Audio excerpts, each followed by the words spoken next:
Hello, my name is Greg Madison, and welcome to this episode of The Living Process. This time, my guest is René Veugelers. René is very well known in the focusing world for his work with children and focusing. And he works in school settings as an art therapist originally and has integrated focusing in more expressive ways of working with children so that everything isn't confined to sort of verbal symbolizing of the felt sense. I found the conversation with René fascinating. We spoke about his work with young people and with teenagers, people that are so young that they don't really have the language to talk about what they're really feeling and don't even know that there's feelings in there, and how René always finds a way in that isn't verbal to help these young people begin to understand themselves. And we spoke about the importance of the relationship with the young person so that through the relationship, some opening begins to emerge that René then works with. We got a chance to talk a little bit about his work with the inner child, which is then with older people, adults, and how to help people come into contact with the part of themselves that also may be beyond language, even though the adult has the language. Sometimes the felt sense, the feeling in the person requires other ways of expressing itself. And it was very moving to hear about some of that work and the way that René works very creatively to find ways to touch into a person's felt meanings.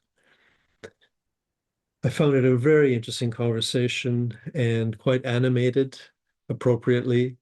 And I hope that you really enjoy this. And René's work, although he's from the Netherlands, is known internationally. And I'll put links in the show notes so that you can find where to contact him and where to sign up for his trainings. Here it is, René Veugelers and the Living Process.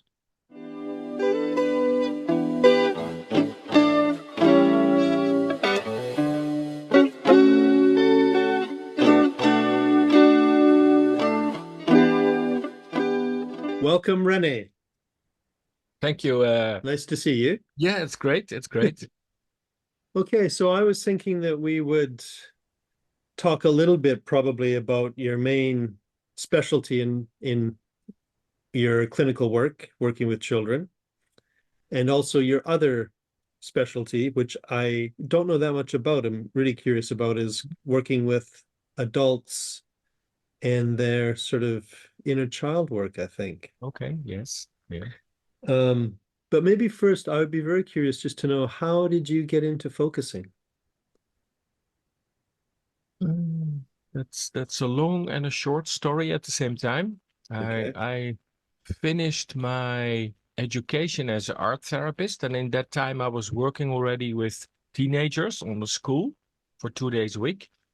And I was in that period I was specialized in emerging body language. So what is our body carrying inside before there is language? So, and my mentor, Marijke Rutte Saris, I did a 2 years thesis with her about my work.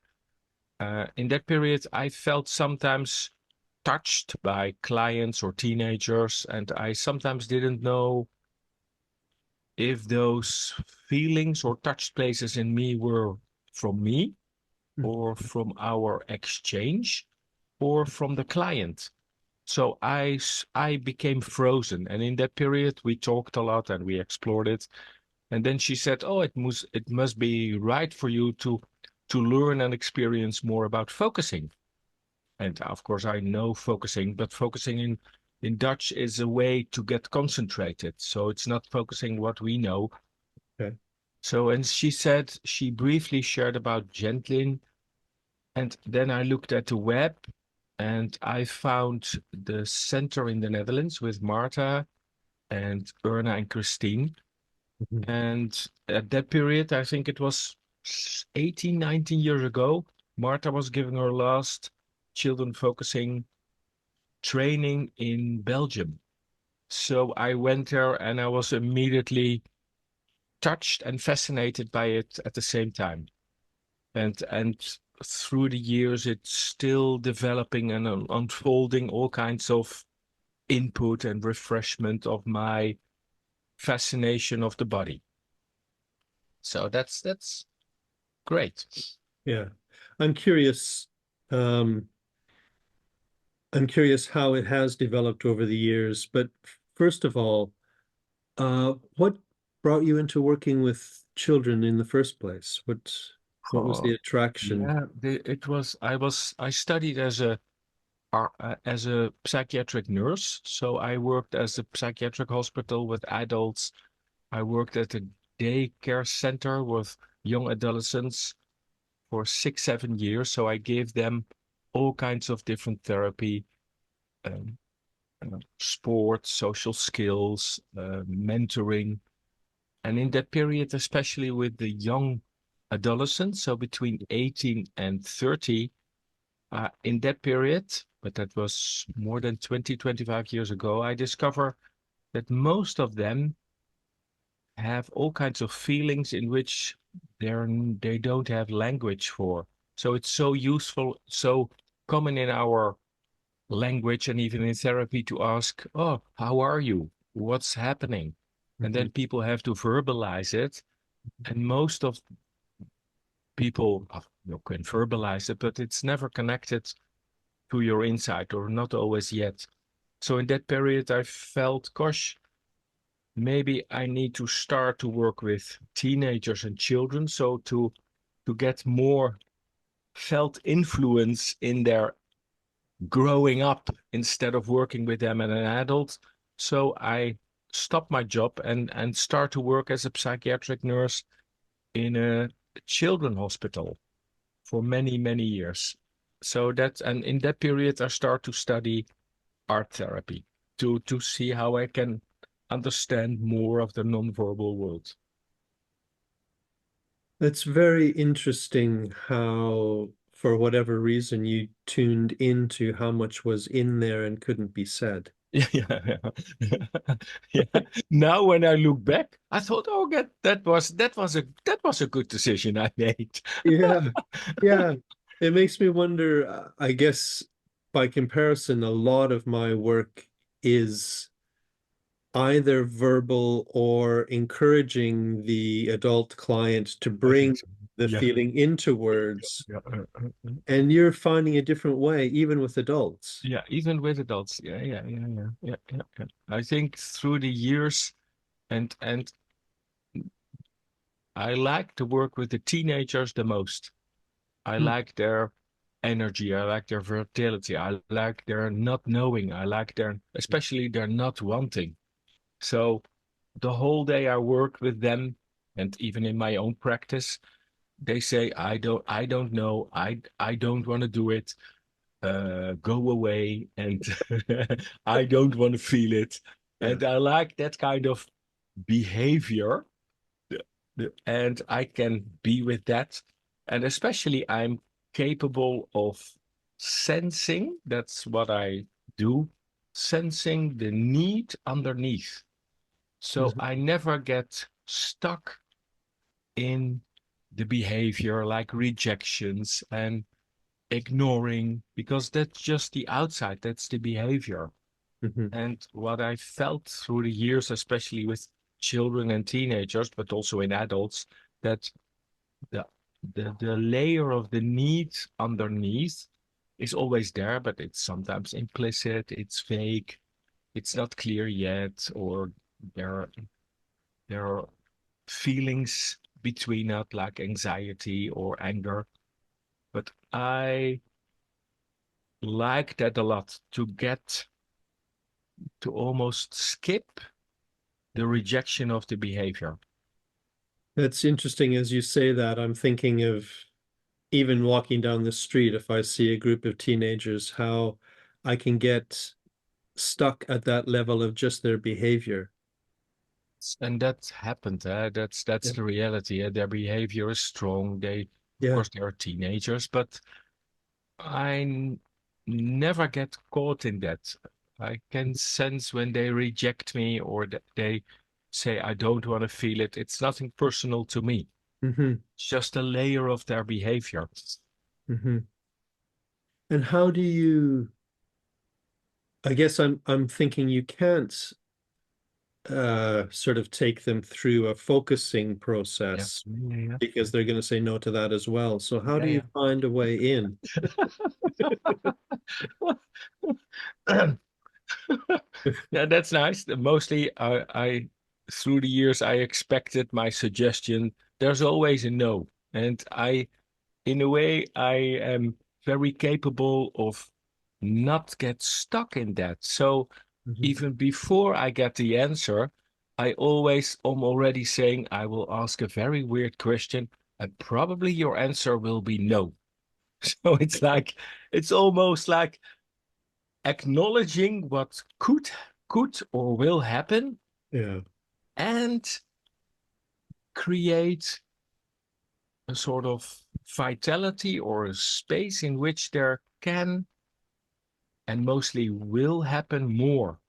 Yeah. It, So it it's it's like opening up that bigger space. yeah, It's it occurs to me that it slightly disarms the no by kind of predicting that it'll come. yeah. And through the years, I think I'm really capable not get sucked into problem solving. There's a lot, of course, when you know it too, but when you're working as a therapist or a coach, there's a problem and that problem needs to be solved. Please Hmm. go to the problem. Hmm. And even the client, the child, the teenager think, oh, I'm depressed. I need to go there to solve it. And that is never my perspective. I am always create space for the more. So that's why focusing helps me. So how do you feel now? What is your need right now? So it's like almost circling around, touching from different angles the problematic issue and highlighting that there's always more. There is aliveness, there's a wanting, there's a need, there's there's touched places in the now. So that helps me a lot to move around the Hmm. problematic Hmm. angle or area. That's interesting because rather than the problem being the target, you you first it's almost like working with dreams. You first try to find a little bit of energy. Yeah. You find Yeah, and some good energy. it's not, of course, when a client comes in and he's depressed, Yeah. I can go there. It's not that, Yeah. and I can, but most teenagers or young adults they don't know the way in. They don't want to be overwhelmed, or Yeah. they're become their problems, so they don't have the right distance, or they even don't know what's happening. So to create space for more, that helps me. And what helps me even more is to think not in patterns. I can I can do I'm really capable of doing unexpected things. I always say I'm the weirdest man maybe you ever met, and let's do something completely different. Oh, Yeah. oh. So it's like not confuse them, but to create a little bit space for some wondering or create space for something unexpected. Yeah. Yeah. There's something about the unexpected that evokes some kind of a fresh response, or at least is more likely to. And I think on the for example, I have many clips. And there are many clips. Uh, and through the years, I was also fascinated by that. Like, what am I doing, and how am I doing it that this works for the client? Yeah. It gives me energy. Hmm. I am enjoying my work very much, even when the teenagers want to kill themselves. I'm not, of course, sometimes I'm touched, I'm okay with that, but I never get caught in that.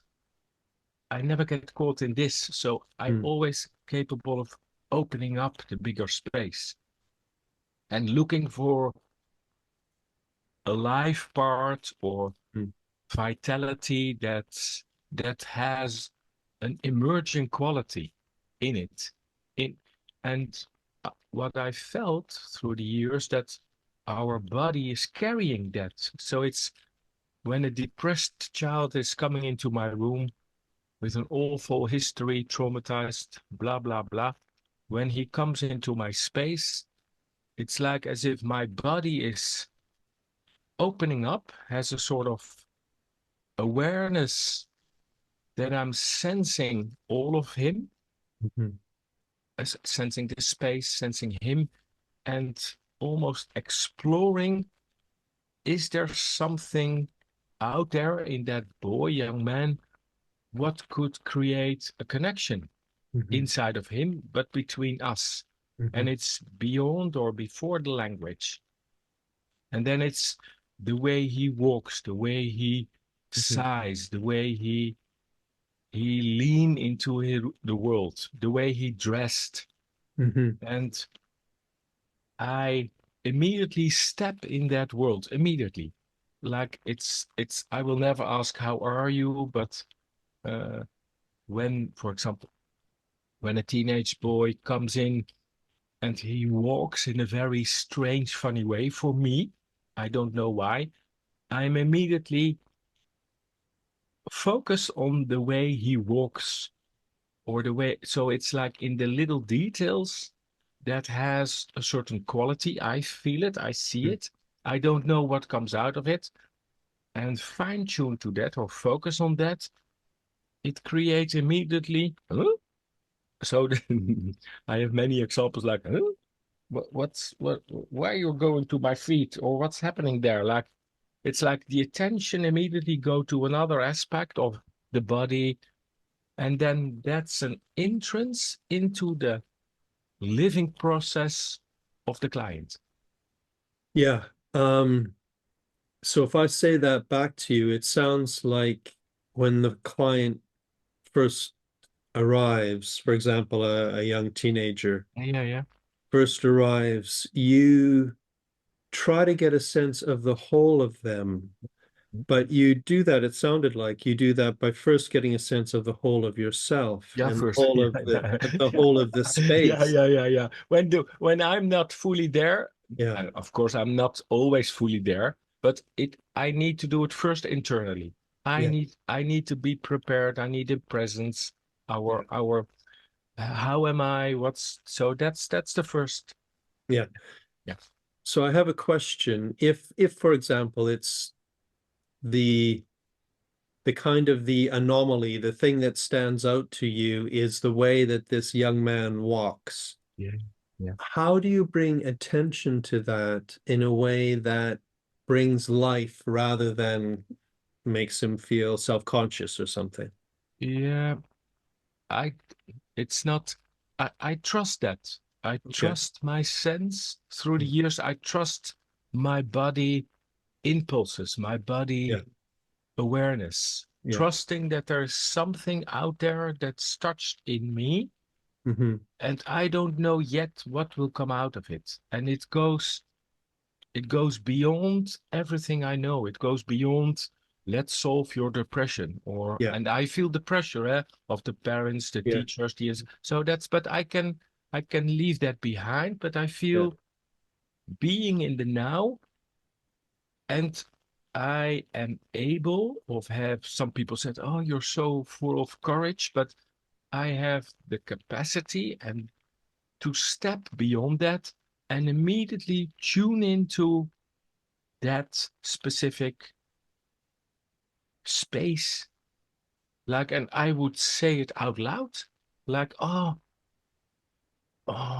something touched me. And I in that case or many cases, I could immediately I could point all my attention to the feet or the way he walks of that boy. Mhm.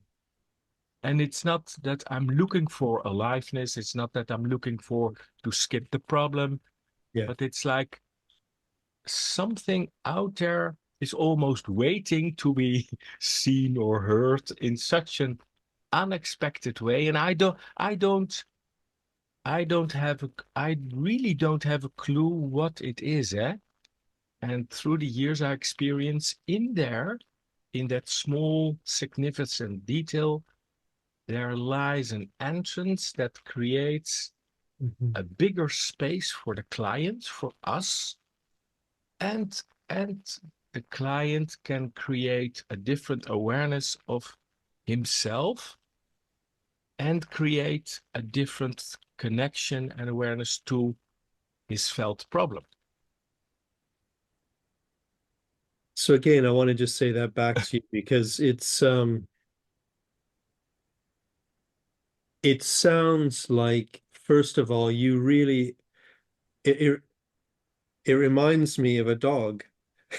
Yeah, yeah, It's it's yeah, almost like like you're trusting your own nature as much as an yeah, animal. yeah, yeah, yeah, yeah, yeah, yeah, yeah, And there's no separation. You are your nature, yeah, and you trust that, and you notice in every person you meet, there's something about their being that's just waiting to be noticed that yeah, no one has for sure. seen You said it. before, Yeah, maybe. that's you share you. Yeah. There's a say it again. There's a sort of That you notice that there's something in their being that's waiting to yeah, be noticed. yeah, yeah, yeah, yeah, yeah. And when And you notice it, yeah, then there's at least a little spark of life, and that spark of life is actually a spark of connection with you. yeah, yeah, yeah, yeah, yeah. And And it's that's Mhm. yeah. Go ahead, go ahead. I was just going to say, it's through that connection, then it's not by focusing on the problem. No, no, It's and I can, focusing on the I connection. can, I can do that. I'm very Yeah, capable of going there. You yeah. too, and that's what we That's learned. But that's exactly that's what we're trained to yeah, do. But the thing, the question that's going through my mind as I listen to you is, how do you teach this? that's a journey and an adventure Yeah. at the same time. And I'm have uh, I'm fascinating about the CAE and the process model of gentling. So I have every 2 other weeks I have a small group to think out loud. What am I doing? How am I doing it? And why it works this way. Mhm. It's like so something changed in the client. So that's of course I have a goal. I give therapy. Something needs to be changed. The parents, the institution wants to have a better result. I need to describe blah blah blah. That's the reality. So what I'm teaching and through the years, it feels that there is in me and in the people I'm teaching, are they able to create a sort of wandering space for themselves? Can Mhm. you think beyond your own patterns? Can you let go everything you know when you see a client? Mhm. So really not let it go, but put it aside and create a sort of wandering open space for the now. Mhm. And really sense, it's not knowing, it sense where in the interaction is some aliveness, something that has a freshness, something Mhm. that has a vitality. That's like you said it so it's there, it's waiting to be seen, Mhm. it's waiting to be heard, it's waiting, and even the client doesn't know it, eh? Yeah. And I don't know it either. So it's like, how can you open up for that freshness? Mhm. And most people, but even I, before I know, when I learned focusing, I had almost to undo myself of all my expectations, all my patterns, everything I know. And it's still in there. That's how I learned it. But to leave it behind Yeah. and create space for me in relation to the other person. So Yes. it feels like being more sensitive for those details.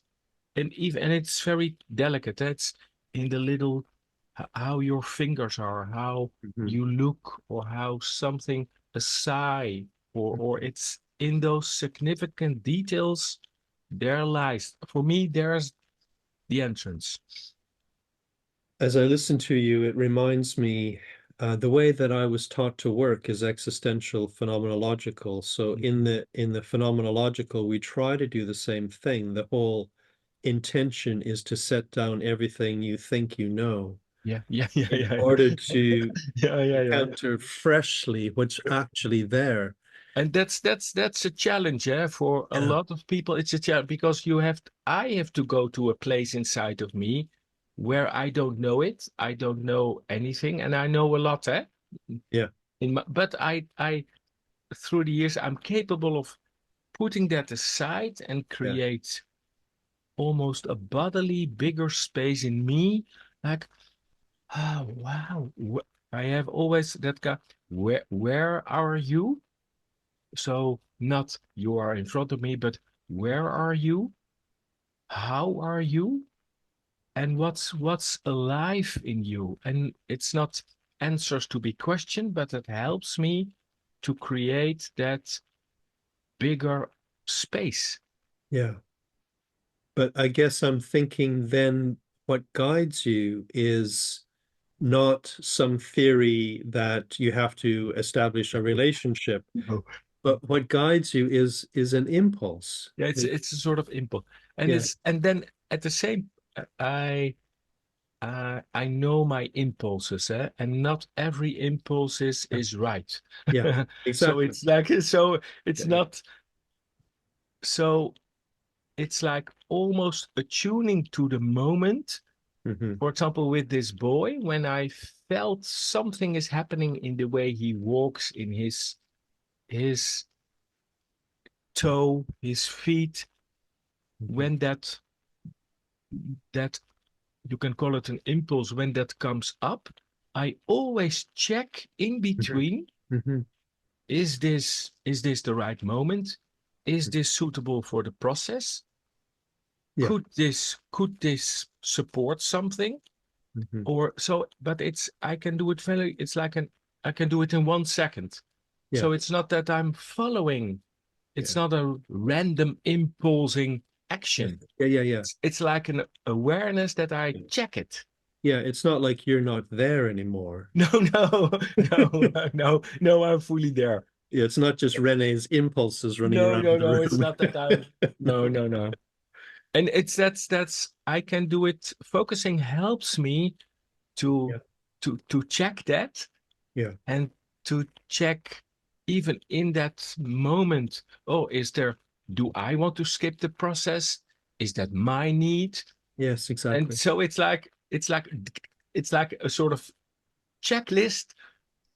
And sometimes I'm doing it and then it goes wrong, and then we laugh about it. Then there's so much aliveness, Hmm. and laugh about it. When children would say, "Gosh, I don't want to go to my feet," then I said, "Oh, that's me with my awful weird question." I think so. I'm making, it's not exaggeration, but I'm making my, not mistake, but I'm making my suggestion lighter. I am Yeah. capable of Yes. highlighting it, and turn it around. Like when a child would say, "Now this is the weirdest suggestion and question ever," then Yeah. I would like, "This is me. This is me." What, like, can you check inside? What do you need? What do you feel? And then, then the teenager sometimes close his or her eyes and go inside, and then I think, yes, yes, yes. Yeah, it's there's something in their rejection of your Yeah, suggestion yeah, yeah, yeah. that has its own direction in it. It has it like a rejection or a no. It's Yeah. like signals that maybe this is not the right way, and there are millions of other ways, and Yeah. let's explore it together. Or when a child said no, I would immediately welcome the no. Yes, Hmm. it's a really no. It's really we're making sounds. We're verbalize not verbalize it, but let's become this no. Hmm. And I stand up, then I feel there's energy in this. I stand up and I said, instruct me, how does your no feel right now? Let's I will become your no. And then I'm seeing the confusion in this kid. Oh, he's acknowledging my no. Oh, I don't have to go there. So it's like it's immediately connecting to that energy level. Even the no or Yeah. rejection has Yeah. something valuable. I can immediately imagine how acting out the no or Yeah, personifying and being it in the room can be very helpful for the person to see your acceptance of that yeah, and yeah, yeah, yeah. your willingness to be it, and you're not afraid of it or put off by it. No, I'm not afraid. I'm not afraid. I'm But I, let ca- me I ask you, let yeah, me yeah. ask you a question, because what you're describing, I mean, it sounds very alive. It sounds liberating, but um, sensitive, Yeah, and yeah, yeah, it's yeah, yeah. not sort of chaotic. No. But the question I have is, I've worked a little bit with young people as well, not in the way that you're working. I Mm, unfortunately had the more traditional kind of roles with yeah. young people, which wasn't very enlivening. Um, but I came across so many young people that were so deeply hurt and misunderstood and discouraged already by life at the age of like 14, Yeah, 15. yeah, yeah, yeah, yeah, yeah. And sometimes witnessing that could be so um, hard to bear For them. for me. Oh, for you. Yeah, Yeah, yeah, yeah, yeah. hard to Yeah, open yeah. myself up to it and to bear it and to not want them. It was like a part of me which just really wanted them to change. It's like I Yeah, wanted yeah, to yeah. convince them that they were Yeah, young, yeah, that there are so many possibilities in life, blah blah blah, which it would have been yeah, useless at yeah, that yeah, time. yeah, yeah, yeah. But how do you manage that? Do you ever come across? Yes, of course. Yeah, Yeah, I think I'm still fascinating sometimes that focusing is not so integrated in the world community. Like it's still in yeah, the corner, it's still small, and I'm happy with it. And every step is one step and it's spreading. And I think focusing offers me a quality of being with myself, but it's also when I'm not open to the client's world, when I'm just up here, I can give therapy from here. But when I'm more bodily connected, I'm open up to the now, I can be touched more easily. So yeah, it's like opening up yeah, my whole system for the world. So I can be touched too. I am yeah, sometimes frozen or feel sad or touched or become angry about what a client has his or her suffering.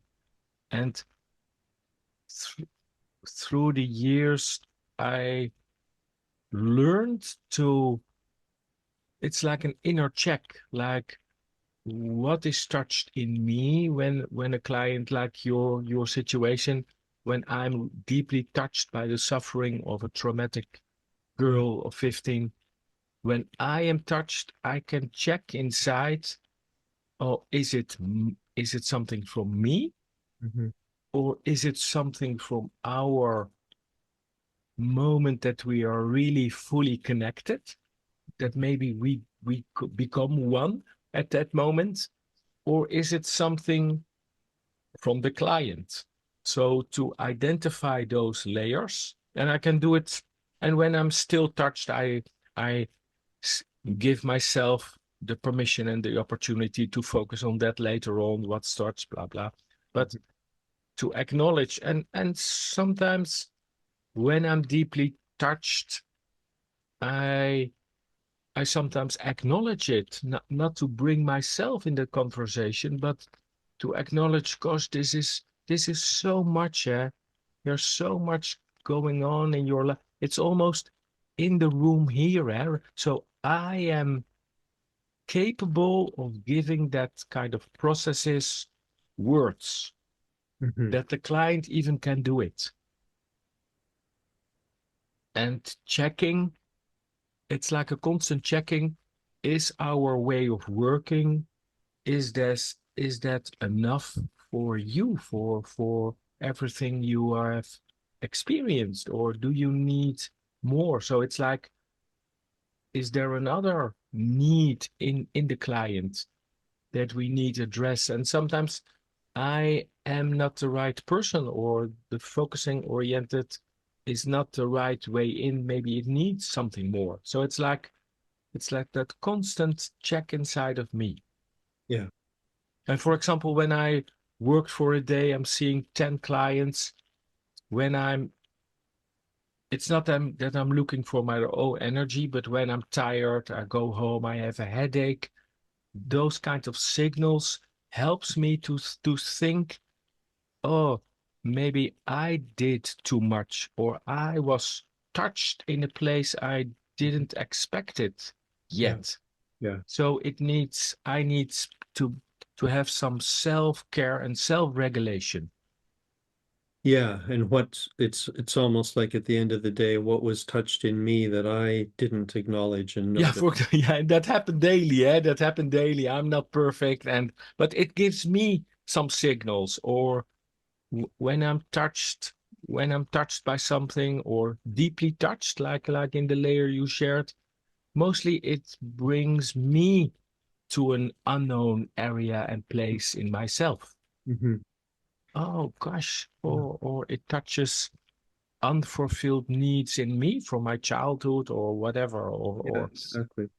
And I'm thinking that potentially some of the young people you're working with, if there's some sense that they've touched you, that you're going home yeah, disturbed in some way, yeah.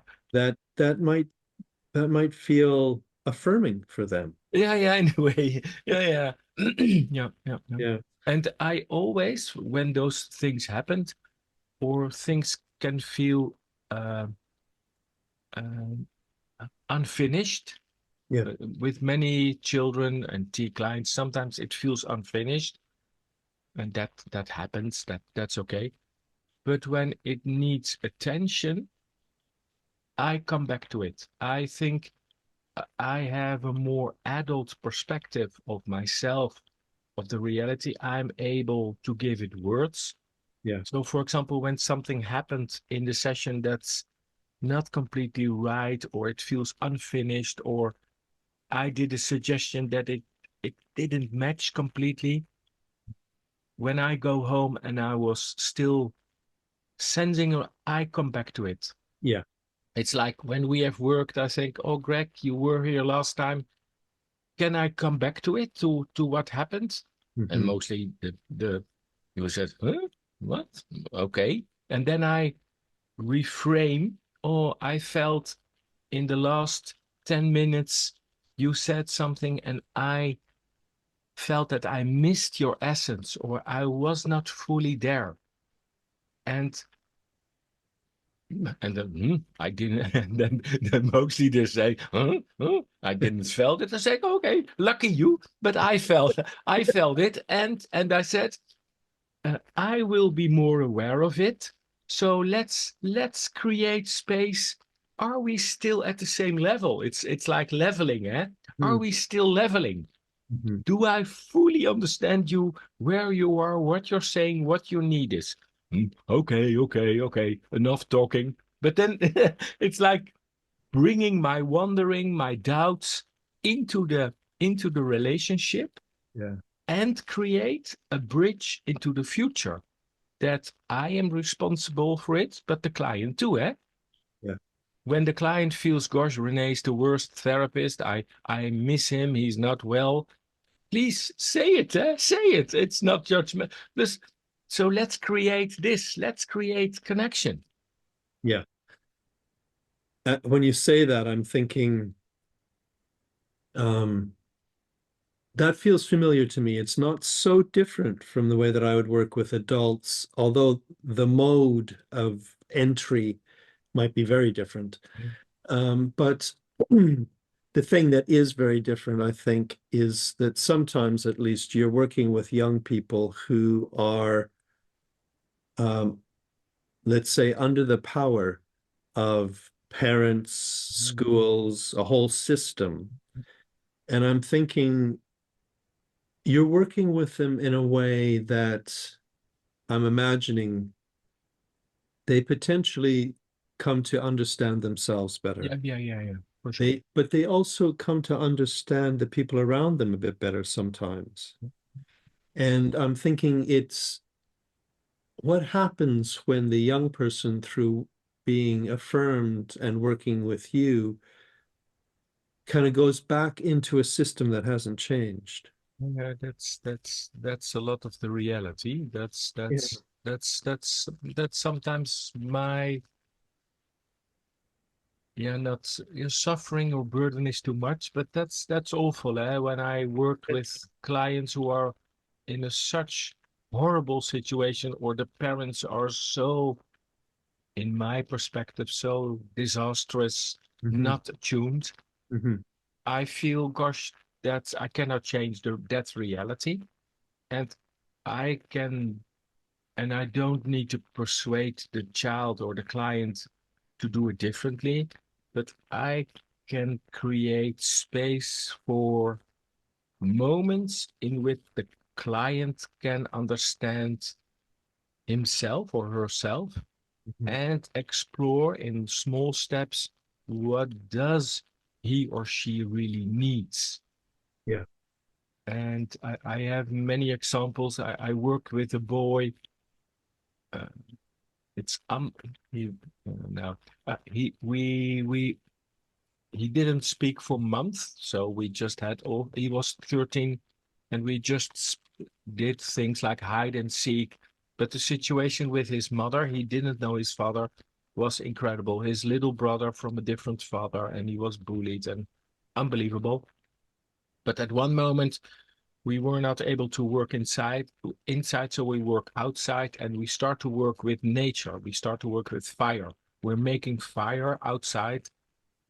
And through that process, his theme became security, safety first. That was the theme in our work.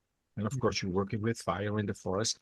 So he became more and more aware of this theme. And I felt, or it is like a metaphor, what he needs in his life and what he wants. But the situation in his life was very complex, and his mother was very complex. And at one moment, I think after 1 year, 1.5 years therapy, at one moment I received a call from his mother that Giuliano, this boy, he was then 15, went to an organization to say out loud that he felt unsafe at home and he doesn't want to live anymore at home.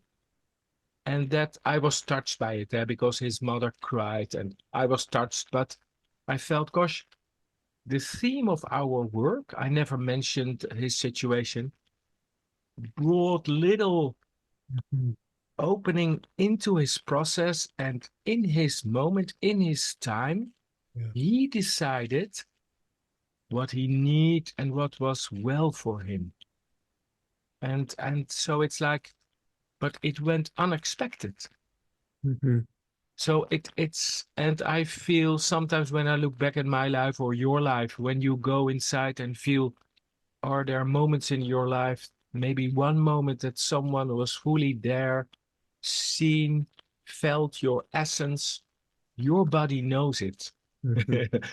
So it's like planting seeds in a very complex situation that I feel, gosh, this won't change the situation, but it creates a bigger ground, a bigger holding.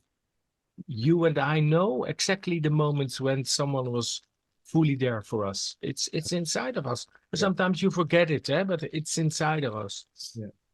So that gives me some trust that through time, the client will rebalance its own situation. And maybe it takes years and maybe it's not possible, but I don't need to solve it or I don't need to rescue it. I can Yeah. bring little moments of something else.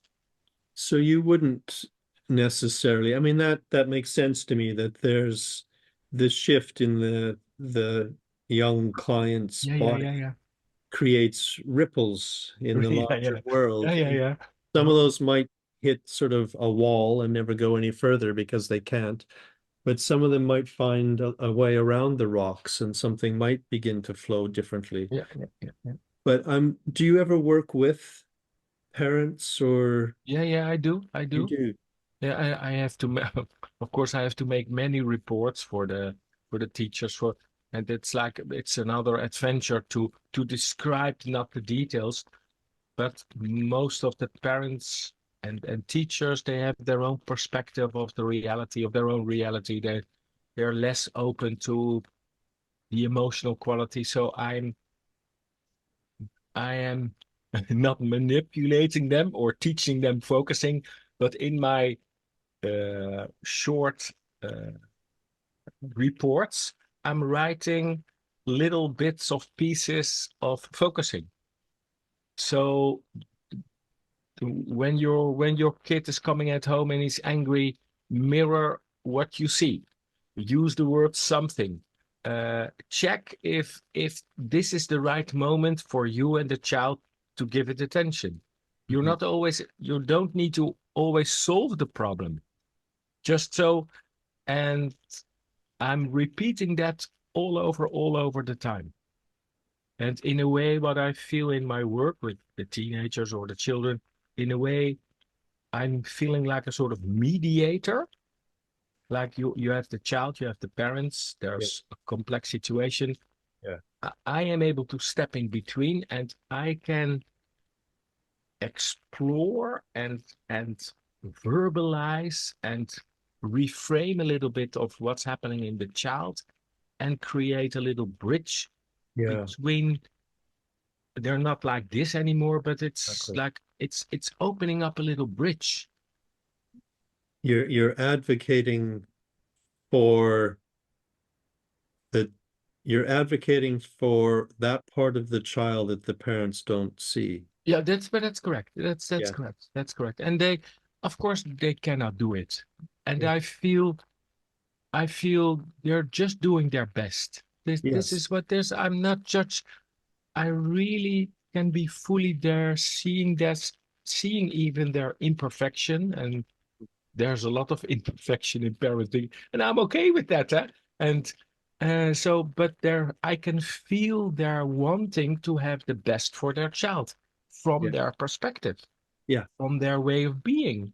And when it's like this, that's awful for them too, because they are really wanting to connect to the world of their child. Of course, so to acknowledge that and to build in little bits and pieces, little steps that create a little bit different bridging. So I'm immediately thinking when I hear you say that, that often, maybe not always, but often the trouble between the parent and the child can be in some way a reflection of the parent's trouble with their own inner child. Yeah, yeah, of course. Yeah, yeah, of And course. so that brings me to sort of asking a little bit about that part Yeah, of the. yeah. I thought the question was out there, so Yeah. it's okay. It's okay. So I'm curious because I know you do the seriously playful Yeah, yeah, that's correct. ups. Yeah. And my understanding is it's kind of like the way of working with the inner child. It's like, yeah.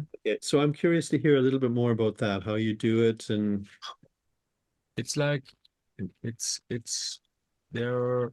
It's all about each of us has places that are unfulfilled, that are painful. Mostly you're not dissociated, but you're not always able to be there. So it's a layer in us from your childhood that has no words, that has no Mhm. oh sometimes a feel or that you're triggered. And uh, when you do focusing in a traditional way to close your eyes, that's how I learned it. I still can do it. Yeah. That's helpful. But when you do it much more interactive, like moving, using symbols, but also using materials to feel what kind of movements or what kind of colors are inside of you that wants to go out of the on a piece of paper. So it's all that non-verbal exploration of something inside. When I'm working with clients or adults or in a training, I invite them constantly to let them check, is there some resonance inside? And I recognize I in even when I don't speak the language, when I work in Hong Kong, I can see when a body is touched. I can feel when a movement comes from within instead of from here. Mhm. So when I'm noticing that, I almost, it's not stop, but pause and to slow down. Oh, it seems sometimes is something is touched. Just feel the quality of your hand or feel your awareness or feel how it touched your with your fingers. So it's again tuning into the details. It's like an, a delicate, sensitive entrance into a deeper layer of the body, of the existence where there are no words for it yet. Yeah. And because I'm and because it's a safe holding, nothing is needed to be done, nothing needs to be said.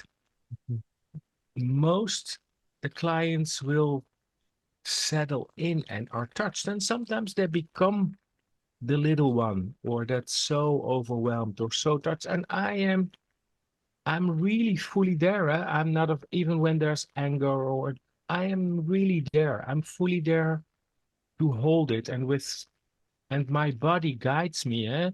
In some overwhelming cases, you need at that moment, it needs space. Yeah. And when you are overwhelmed, maybe your body needs a closeness, a holding, even sometimes my support of her hands. And I don't know that. It's not coming from here, but it's coming from the relationship and the interaction. Yeah. So it's like moving, moving with myself, with each other in a very delicate, sensitive process and grounded at the same time. It's like sometimes I'm so amazed, gosh, what happened? Oh, it's like people are sitting on the floor and crying and screaming and I am there and sometimes acknowledging, oh, here we are.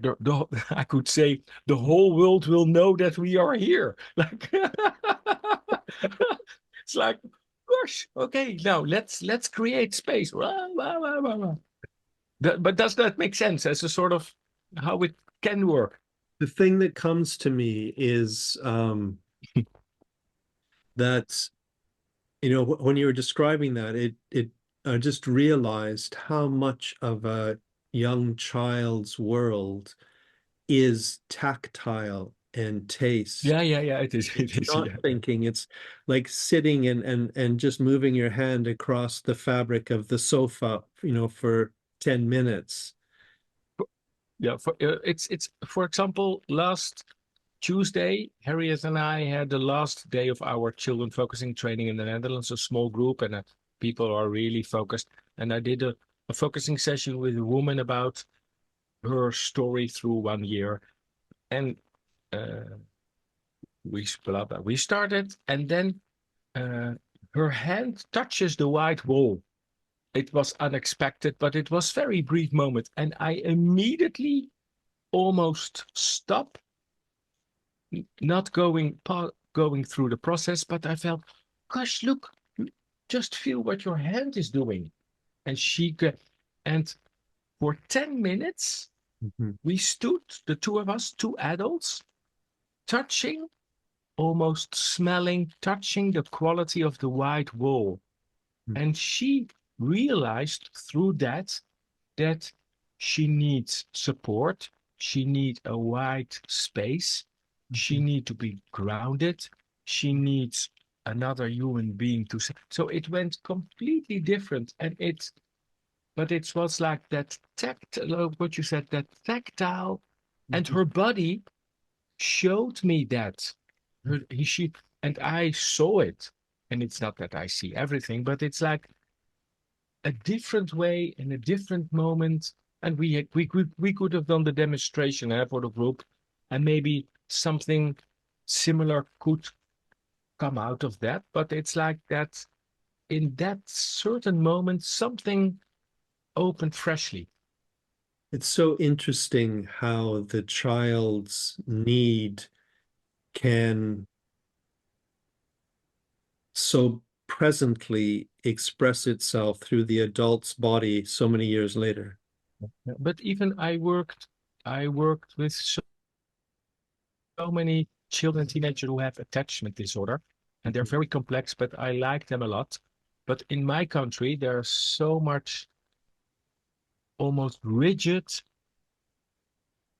things that when you have an attachment problems, when something missed, it will never change. You are, Mm. and I don't believe that. So that's already helpful for me to think there. I think it's attachment possibilities.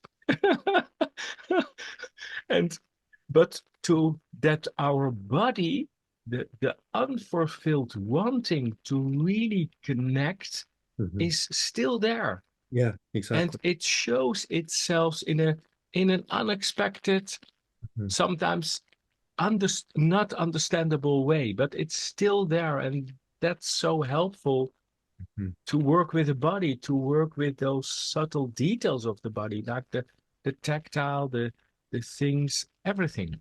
And It's that like yeah. it's like something in there never gives up on No, the no, no, possibility of being met. that's correct. And that helps. It helps me to have that awareness and perspective, because that I'm not stuck with them. And it, of course, it has, you have to reframe it. You have to work on it. You have to have a long time relationship. I know all of that, but to to think in possibilities instead of restrictions, Yes, and exactly. that's so helpful for me. And because I live that, the child feels that, the client feels that immediately. Exactly. It's beyond the words. It's It's yeah, that's really, really interesting. I find that very interesting. yeah, yeah, yeah. Um, so I know we're almost up to time.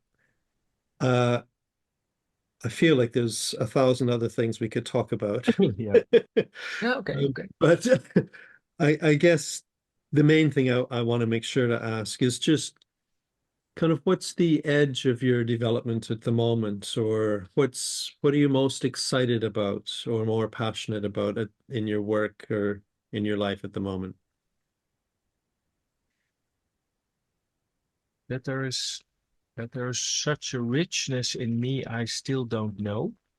Mhm. There's so much more inside of me, and I'm fascinating about sometimes when my own life is complex and it's frozen or Mhm. brings traumatic experience in me.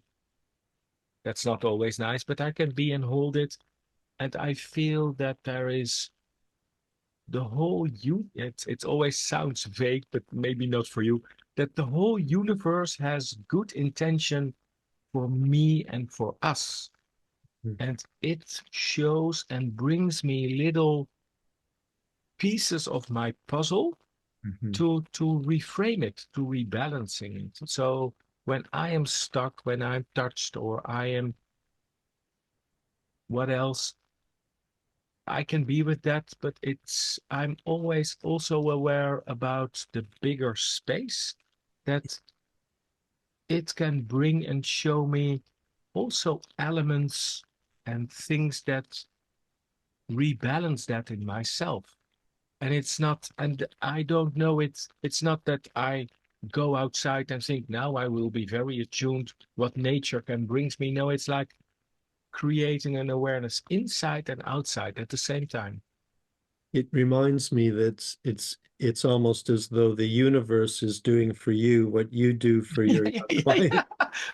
yeah. That's. And when I say it to people, they think that man is really, really crazy, and I think, oh, that's but that's so. But that's so. And the fascinating that there's so much unexplored, and there's so much not knowing in me, but in the connection in people. Yeah. And then it's still out there waiting, really waiting to be discovered or waiting to be highlighted or waiting to be seen. So that gives me hope and energy always. Gosh, okay.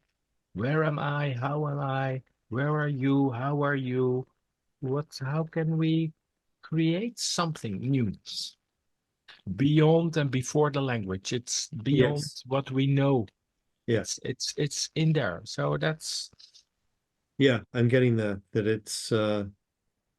it's more it's an aliveness that it's yeah. sometimes can get put into language, but so often it comes just as the aliveness that it is. That's it. Yeah. Okay. So, oh, and there is Elliot again. Yes. You instruct him to come at the end, so waving his He little comes tail. So to wave this goodbye. is the signal. This is the end signal. It's finished, Renee. It's finished. Bye bye. Thank you. Time for a walk. I believe that dogs can feel that when something emotional, dogs has also that sense. They come, or they think now 1 hour is enough, please. Greg, I need to go outside. It's finished. Yeah. I had a focusing session with my focusing partner a couple of weeks ago, Yeah. and she was expressing some emotion, and Elliot was in the room, and I had to hold him back because he really wanted to go to her, and he was like looking at me like, Yeah. but she needs help. Yeah, she needs help. Please do something, otherwise I will do it. Yeah, exactly.